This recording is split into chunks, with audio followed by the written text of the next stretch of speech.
Hey everybody, time for chapter, what are we on? 3, Made to Crave. This has been an absolutely amazing study that I've been doing with some of my clients and some of my friends because it relates really to food, but really more than food. I mean, it's food, but more than food. And so this week, if you haven't seen the introduction or chapter 1 or 2, go back to my Heaven and Health YouTube channel and you can view those. But this is chapter 3, Getting a Plan. So she talks about how she wanted the results of being healthy, of losing the weight, but she did not have the desire to put the work in that was required. And she realized that when it came to eating, she said, I was excusing away the necessary discipline that she needed. A lot of times I see a lot of clients myself, and it isn't as much the discipline as the direction.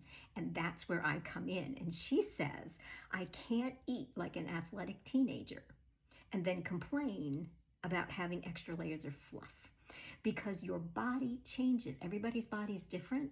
And as you get older, your body changes. So as a teenager, you might be able to eat all the stuff. And as you're in your 40s, 50s, 60s, I can tell you, you cannot. and at least you can't and maintain a healthy body. So she goes into that food had become like a drug for her. And this is something that is not your fault. It's the food industry. I've talked about this before. The food industry makes it such that you are actually physically addicted. It's what they put in the food that is not natural.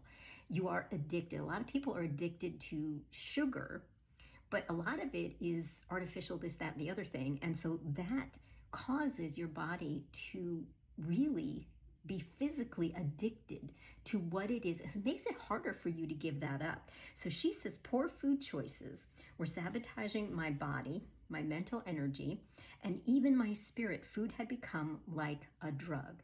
And it is really the only addiction that is acceptable these days, especially, I'm going to say, in the Christian community. You go to church, and after church, you go to this event and they have donuts and all this other stuff. And it has stuff in it that's going to make you addicted and keep you addicted. So then she goes on to say that she had lost weight before, but she couldn't keep it off. So it was a short-term issue that therefore her results were temporary. And that's another thing that I work on with my clients. It's not just losing the weight. For me, I never lost an ounce by myself before these programs that I now coach, but my husband had 5, 10, 15, 20 pounds, but it wasn't enough to make a difference for him, and it was never permanent. And the reason is because you have to learn different mindsets and habits in order to continue to eat healthy. I mean, you could do almost anything, and sometimes those diets are not, the first 3 letters of diet, that tells you something right there. So they're not healthy, but in addition, you can't, and that's the reason, you can't continue eating that way. You just can't, not for a lifetime. So you need something that's going to be a permanent health fix for you. And so she went to a nutritionist. In my case, as a coach, I help people with just that. She had somebody to hold her accountable and somebody she would weigh in with each week. I do that for my clients. And so she learned portion sizes, which is what I teach as well. And she says, I'm not saying this has to be your plan to get a nutritionist. You could get a coach. And she says too that having friends to walk through the same healthy eating plan as me has been such a help. So she had friends on the plan with her that she was doing.